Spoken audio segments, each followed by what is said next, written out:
Sine theta cosine 3 theta plus cosine theta sine 3 theta.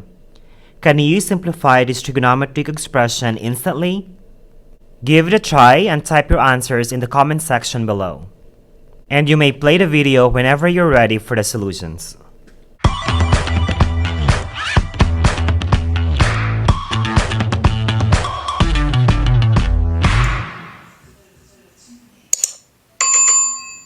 To answer this question, let's take a look at the sum and difference identities for the sine function.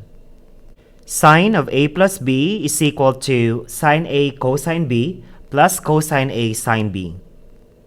Sine of a minus b is equal to sine a cosine b minus cosine a sine b. Which of these two identities match our expression? This expression will match our sine of a plus b. Our theta is a, and 3 theta is our b. So this expression will match sine a cosine b plus cosine a sine b. Using sine a plus b, we will have sine of theta plus 3 theta. And 1 theta plus 3 theta is 4 theta. So the simplest form of this expression is sine 4 theta. Did you get the same answer?